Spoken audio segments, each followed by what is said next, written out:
Hello dear friends, nursing officer recruitment common eligibility test NORCET 5 का notification जारी कर दिया गया है दोस्तों।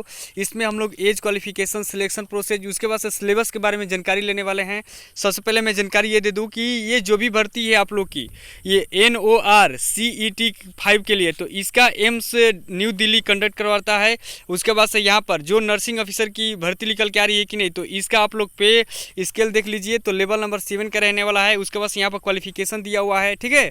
Diploma in general nursing, midwifery, उसके बाद से BSc नर्सिंग से होना चाहिए, इन सारे पोस्टर से होना चाहिए। उसके बाद से register nurses midwifery with state से या इंडियन नर्सिंग काउंसिल से भी होना चाहिए। उसके बाद से एज के बारे में यहाँ पर जानकारी है कि एज आपका 18 से 35 वर्ष के बीच में आता है कि तो ईजिली फॉर्म को अप्लाई कर सकते हैं। उसके बाद से सेंट्रल गवर्नमेंट के अकॉर्डिंग आप लोगों को आय में छूट देखने को मिल रही है नीचे की तरफ, ठीक है, जो कि एनेक्सर फर्स्ट में देखने को मिलेगा। और यहाँ पर देखिए एप्लीकेशन चार्ज यहाँ पर अच्छा खासा रखा गया है, जो कि जनरल OBC कैंडिडेट के लिए है 3000 रुपये। उसके बाद से SC ST कैंडिडेट, उसके बाद से EWS कैंडिडेट के लिए 2400 रुपये रखा गया है, ठीक है। अब चलिए यहाँ पर नीचे की तरफ आ रहे हैं कि नहीं, तो और ये नीचे की तरफ यहाँ पर ये जानकारी निकल के आ रहा है कि आप लोगों का CBT पेपर होंगे, जो कि 2 प्रकार के CBT पेपर कराए जाते हैं। जो कि CBT फर्स्ट आप लोगों का जो होगा कि नहीं, तो वो प्रीलिमिनरी होता है, और CBT सेकेंड जो होगा कि नहीं, तो वो आप लोगों का मेंस कहलाता है। दोनों का एग्जाम डेट घोषित कर दिया गया है। 17 सितंबर को फर्स्ट पेपर होगा, जो कि प्रीलिमिनरी होता है। जैसे इसे को क्वालिफाई करते हैं कि नहीं, तो आप लोगों का सेकेंड पेपर जो कि मेंस कहलाएगा, वो आप लोगों का 7 अक्टूबर को 2023 को होने वाला है, ठीक है। अब चलिए नीचे की तरफ यहाँ पर एप्लीकेशन ऑनलाइन मोड में ही रहने वाला है, तो देख लीजिए 5/8/2023 से लेकर 25/8/2023 तक फॉर्म को अप्लाई कर सकते हैं 5 PM पर, शाम को 5 बजे तक। उसके बाद से फॉर्म में किसी प्रकार का प्रॉब्लम हो जा रहा है तो करेक्शन कर सकते हैं 26/8/2023 से लेकर के 28/8/2023 तक, शाम को 5 बजे तक ये रहने वाला है प्रक्रिया। अब नीचे की तरफ आ रहे हैं, तो ये फॉर्म अप्लाई करते वक्त क्या क्या अपलोड करना है, तो फोटो, सिग्नेचर, ये सारी चीज़ें नीचे की तरफ रहने वाली है। एज के बारे में यहाँ पर निकल के आ रहा है कि एज आप लोग का क्या क्या रहेगा। उसके बाद से PWD कैंडिडेट के बारे में बता दूं कि 40% से अगर आप कम है कि नहीं, तो PWD के कैटेगरी में नहीं आते हैं। उसके बाद से नीचे की तरफ आ रहे हैं कि नहीं, तो यहाँ पर आयु में छूट देखने को मिल रही है। SC ST को 5 ईयर्स का, OBC को 3 ईयर्स का, PWD को आप लोगों का 10 ईयर्स। उसके बाद से PWD, OBC, SC ST, एक सर्विसमैन के यहाँ पर आयु में छूट देखने को मिल जा रही है, ठीक है। उसके बाद से सिविलियन अगर एम्प्लॉय है गवर्नमेंट ऑफ इंडिया का, तो यहाँ पर ग्रेड B से पोस्ट बिलोंग करते हैं, तो नीचे की तरफ यहाँ पर आय में छूट देखने को मिल रही है। कास्ट सर्टिफिकेट के बारे में यहाँ पर जानकारी है, जो कि रिजर्व रहता है EWS के लिए, SC ST OBC कैंडिडेट के लिए, और जनरल तो ऐसे ही अप्लाई कर लेते हैं। तो चलिए नीचे की तरफ आते हैं। अब ऑब्जेक्शन, नो ऑब्जेक्शन सर्टिफिकेट के बारे में यहाँ पर जानकारी है। उसके बाद से यहाँ पर मैं दोस्त बता दूँ कि आप लोग का जो भी एग्जाम होने वाला है कि नहीं, तो प्री और मेंस होगा, और प्री में आप लोग का बस यहाँ पर बस छटनी की जाती है। उसके बाद से मेंस का फाइनली आप लोग को कट ऑफ बनाया जाता है। अब यहाँ पर बता दूं कि प्री आप लोग का जो भी पेपर होने वाला है कि नहीं, तो यहाँ पर 100 क्वेश्चन 100 मार्क्स के रहने वाले हैं। उसके बाद से आप लोग का टाइम यहाँ पर 90 मिनट मिलेगा। उसके बाद से यहाँ पर निगेटिव का भी प्रावधान किया गया है, जो कि 1/3 निगेटिव रहने वाली है, ठीक है। अब यहाँ पर आप लोग का 20 जो क्वेश्चन आने वाले हैं कि नहीं, तो 20 क्वेश्चन आप लोग का जनरल अवेयरनेस से, और उसके बाद से गणित से आएंगे, एप्टीट्यूड से। उसके बाद से 80 क्वेश्चन जो 80 क्वेश्चन आएंगे ऑब्जेक्टिव टाइप के कि नहीं, तो वो नर्सिंग कोर्सेज से आएंगे। जिस नर्सिंग कोर्स से आप लोग कंप्लीट किए रहेंगे आप लोग, तो वहाँ से आप लोग का 80 क्वेश्चन डायरेक्टली आपके सिलेबस से बनने वाले हैं। उसके बाद यहाँ पर सिलेक्शन प्रोसेस के बारे में बताया गया है कि 50% UR, उसके बाद EWS के लिए 45% आप लोग का, OBC 40%, SC ST PWD candidate नीचे से बिलोंग कर सकते हैं, ठीक है। ये सारी प्रक्रिया रहने वाली है। उसके बाद से सेकेंड स्टेज के लिए मैं बता दूं कि 5 गुना कैंडिडेट को बुलाया जाता है, ठीक है, जो कि मेंस पेपर के लिए 5 गुना, भर्ती के 5 गुना कैंडिडेट को बुलाया जाएगा। और नीचे की तरफ सेकेंड पेपर के बारे में भी ये वही सारी जानकारी रहने वाली है, जो कि देखिए 100 क्वेश्चन 100 मार्क्स के रहने वाले हैं, 90 मिनट टाइम मिलेगा। उसके बाद से 1/3 निगेटिव मार्किंग रहता है, ठीक है। उसके बाद से आप लोग का जो भी पेपर होगा 100 मार्क्स के जो क्वेश्चन बनने वाले हैं, वो सारे नर्सिंग कोर्स से बिलोंग करेंगे। यानी कि जिस आप लोग जिस क्वालिफिकेशन से फॉर्म को अप्लाई किए हैं, ठीक है, मिडवाइफरी से चाहे जो कुछ से भी, तो वहीं से आप लोग के क्वेश्चन बनने वाले हैं। सारा क्वालिफाइंग नेचर यहाँ पर दिया हुआ है। 50% UR EWS, 45% OBC का, SC ST 40% दिया है, PWD कैंडिडेट नीचे की तरफ 5% रिलैक्सेशन मिल रहा है, तो इस चीज़ को भी मिला लीजिएगा। ये सारी चीज़ें रहने वाली है। निगेटिव का प्रावधान है। सिलेबस के बारे में मैंने अच्छे से जानकारी दे दिया। सिलेबस आप लोग का 20 क्वेश्चन जो जहाँ से बनता है कि नहीं, तो 20 क्वेश्चन में GK और उसके बाद से गणित रहने वाली है।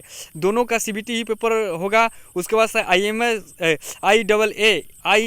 IIMS के ही इसकी न्यू दिल्ली कंडक्ट करवाती है पेपर।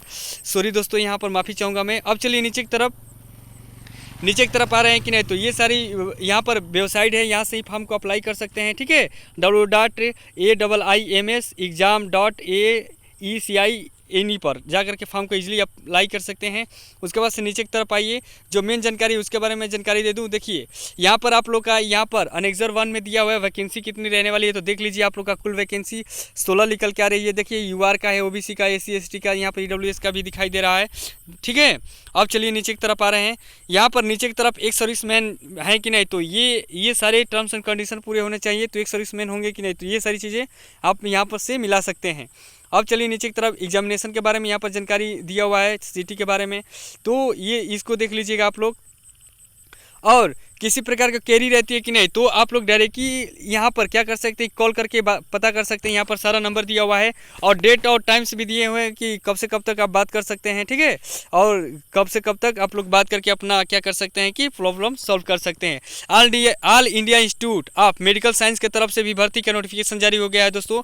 अब चलते हैं वहाँ पर, उसका भी नोटिफिकेशन के बारे में जानकारी दे दूँ। तो यहाँ पर आप लोग का ये रहने वाला है। देखिए all India institute of medical science की तरफ से न्यू दिल्ली की तरफ से भी नोटिफिकेशन है, जो कि 5/8/2023 को निकल के आ रहा है। अब देखिए ये भी सारी चीज़ें वही रहने वाला है, क्वालिफिकेशन वही रहेगा, ठीक है। अब नीचे की तरफ आ रहे हैं कि नहीं, तो आप लोग के आयु में, ठीक है, आयु में छूट देखने को मिलेगा, सारा चीज़ वही रहेगा। और इसका चार्ज फीस भी उतना ही लग रहा है, 3000 UR के OBC के UR के लिए लग रहा है। उसके बाद SC ST EWS के लिए 2400 फीस लग रहा है। और आप लोग का पेपर भी वही उसी दिन होगा, प्री और मेंस। देखिए NOR CET की 5 के लिए, उसके बाद से AIIMS के लिए, दोनों के लिए पेपर एक ही दिन होंगे। सेमी कैटेगरी सेमी हर एक चीज़ रहने वाला है, जो कि आप लोग का प्री आप लोग का 17 सितंबर को होगा और मेंस आप लोग का 7 अक्टूबर को होने वाला है, ठीक है। अब चलिए नीचे की तरफ आ रहे हैं, तो ऑनलाइन के बारे में डेट ये सारी चीज़ें रहेंगी, जो कि पहले ही मैंने नोटिफिकेशन में बता दिया हूँ। पेपर के बारे में वही चीज़ें रहेंगी, आई में छूट देखने को वही सारा मिल रहा है दोस्तों। यहाँ पर पहले जो वैकेंसी आई थी IMS का, तो यहाँ पर ये वैकेंसी के बारे में डिटेल जानकारी नहीं थी कि कितनी पोस्टों पर भर्ती निकल के आ रही है दोस्तों। तो अब चलते हैं यहाँ पर, देखिए पहले पेपर के बारे में ही देख लीजिए। सिलेबस यही रहने वाला है, नेगेटिव मार्किंग का प्रावधान है, ठीक है। और यहाँ पर 100 क्वेश्चन 100 मार्क्स के रहने वाले, 90 मिनट टाइम मिलेगा। उसके बाद से 20 क्वेश्चन आप लोग का GK से, उसके बाद से गणित से रहेगा, 80 क्वेश्चन आपके रिलेटेड सिलेबस से रहेंगे, जो कि नर्सिंग कोर्स से रहेगा। सारी चीज़ें वही रहेंगे, मेंस में वही प्रक्रिया रहेगा, इसके बारे में मैंने भी बता दिया है। हम नीचे की तरफ आ रहे हैं कि नहीं, तो इन जगहों पर आप लोग की पोस्टें रहने वाली है, ठीक है। नॉन टेक्निकल से भी भर्ती निकल के आ रही है, तो उसके बारे में भी बताऊंगा। उसका भी नोटिफिकेशन मैंने डाउनलोड कर लिया है, तो देख लीजिए भटिंडा से है, भोपाल से है, उसके बाद भुवनेश्वर से है, उसके बाद से ये सारी चीज़ें बिलासपुर से, गोरखपुर से, जोधपुर से, तो ये सारे एम्स रहने वाले हैं। यहीं पर आप लोग को जॉब करना है। तो यहाँ से वैकेंसी आप लोग को अपडेट अभी तक नहीं किया गया था, लेकिन आज के डेट में, आज ही के डेट में आप लोग को 10 तारीख के डेट में वैकेंसी अपडेट कर दी गई है। तो वैकेंसी पर लेकर चलता हूँ, वहाँ पर ही जानकारी दे देता हूँ। सारी चीज़ें टर्म्स एंड कंडीशन वही रहने वाले हैं एम्स के लिए, उसके बाद से NOR CET 5 के लिए भी, ठीक है। अब चलिए वैकेंसी पर चलते हैं, उसके बारे में डिटेल में जानकारी ले लेते हैं। देखिए ये जो नोटिफिकेशन आया है आज ही की डेट में आया है, तो देख लीजिए यहाँ पर क्वालिफिकेशन दिया हुआ है। उसके बाद से ये आयु सीमा दी हुई है, ठीक है दोस्तों। आयु सीमा कहने का मतलब कि 18 से 40 वर्ष के बीच में आते हैं। उसके बाद से सेंट्रल गवर्नमेंट के अकॉर्डिंग जो छूट देखने को मिलेगी आयु में 5 वर्ष 3 ईयर्स। उसके बाद PWD कैंडिडेट टैक्स में सर्विसमैन के लिए ये सारी चीज़ें छूट देखने को मिल जाएगी। तो आयु में अपना छूट देख लीजिएगा मिला करके। उसके बाद से ग्रुप A की भर्ती रहने वाली है। उसके बाद से टोटल वैकेंसी यहाँ पर निकल के आ रहा है। और प्रोसेस इसका क्या रहेगा कि नहीं, तो इंटरव्यू रहने वाला है। ये सारे इंटरव्यू A1 पोस्ट की भर्ती रहने वाली है, तो इसके बारे में भी आप लोग इसको अच्छे से मिला लीजिएगा, ठीक है। अब चलिए नीचे की तरफ इस तरह से चलते हैं, देखते देखते। देखिए A1 का पोस्ट रहना है, B ग्रुप का रहने वाला है। इसमें CBT होगा आप लोग का।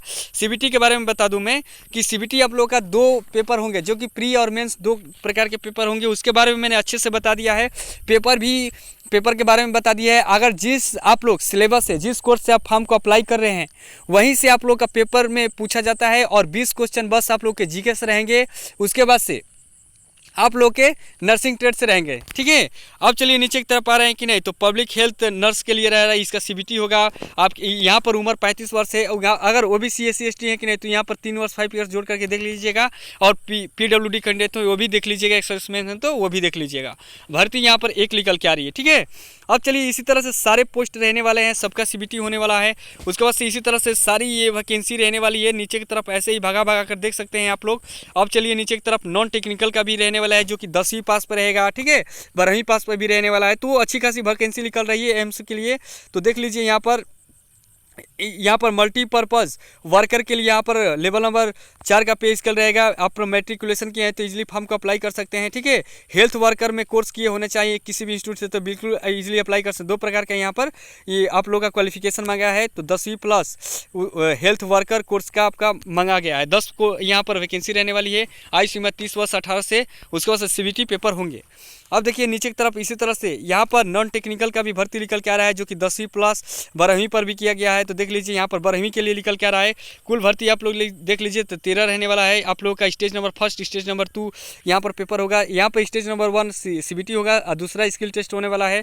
यहाँ पर 12वीं किए हैं कि नहीं, तो इजीली फॉर्म को अप्लाई कर सकते हैं। 5 ईयर्स सर्विस होने चाहिए यहाँ पर, तभी भी चलेगा। उसके बाद से दूसरा में ये अब जैसे CBT पास कर लेते हैं कि नहीं, दूसरा में आपका स्किल टेस्ट होगा। ठीक है, जो कि 10 मिनट्स 80 WPM में होगा और 50 मिनट इंग्लिश का होगा। 65 मिनट आप लोग का हिंदी का रहने वाला है, वनली ऑफ कंप्यूटर्स पर। ठीक है, ये चीज़ें निकल के आ रही है।